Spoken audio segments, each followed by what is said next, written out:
Hindi kami sanay, pero hindi kami mangmang. Ang puso ko'y nasasaktan, nalulungkot at nagagalit. Bakit ganito sila kalupit sa pangungupit? Kaba ng bayan ay tahasang kinamkam, at mga dukha ang unang nalugmok at nakaramdam. Hindi nalihim ang kanilang kasakiman, buong bayan ay saksi sa kanilang kalakaran. Mga proyektong pangbaha ang ipinangalandakan, ipinagsigawan, ngunit ghost project pala ang inatupag ng mga kawatan. sa wakas, may nakinig sa karamihan. Sumuporta, Tumindig nanguna sa paninindigan. sa isang iglap, magkakapatid sa pananampalataya. Saan mang lugar, lumabas ng tahanan. Hindi pumasok sa trabaho o paaralan. Nainitan, Naulanan, bumugol ng panahon sa lapi, lakas at kalusugan, at ang matindi pa nila ipinagtawanan.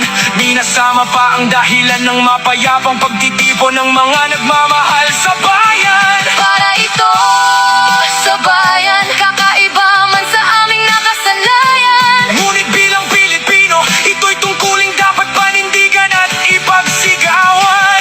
Opo, sanay kaming mapagod magsakripisyo, Itanggi ang gusto, pero para sa kaalaman po ninyo, iyon ay ginagawa naming madalas. hindi sa labas, hindi sa kalsada, hindi para may maabala, at hindi para magpakita. Sa mga matang mapanghusga, Sanay po kami sa loob ng kapilya, sa paglilingkod, sa pagpupuri. sa pagsamba. Hindi kami sanay sa lansangan, sa sigawan. Hindi kami sanay na binubusinahan, pinalilibutan ng mga uniformadong kawal. Hindi kami sanay magpalipas ng magdamag sa labas ng bahay, matulog ng walang higaan at mahamugan. Hindi para pumila sa iisang palikuran, Walang ligo ilang araw, walang uwian. ngunit para sa bayan, opo, para sa bayang mahal. Ito ay aming ilalaban. Pero bakit po kami ang ginawa ninyong kaaway? Na-traffic kayo? Ilang oras? Ilang oras na ba? Ilang araw o taon na ba tayong binabaha? Nata-traffic dahil sa baha. Pero wisyo kaming lumalaban sa mga magnanakaw ng kabangyaman. Hindi ba't ang perwisyo ay ang mga duwag sa magnanakaw? Maingay sa social media, parang batingaw na umaalingaw-ngaw. Mga asong di makatahol Walang pangil sa katuwiran. sa katarungan.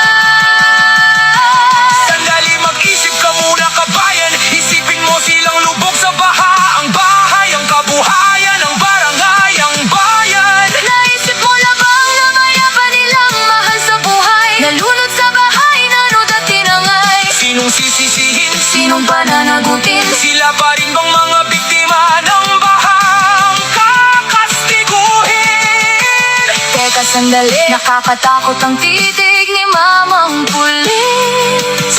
Na para bang kami ang dapat ilitis? Ang kalaban natin ay korupsyon. Hindi po ang kapwa Pinoy Pinoy na naghahangad ng katotohanan at para sa katarungan. makikisuyo lang, kabayan. Huwag ninyo kaming kawaging kawawa at mangmang. Sapagkat ang tunay na kaawa-awa ay itong ating bansa.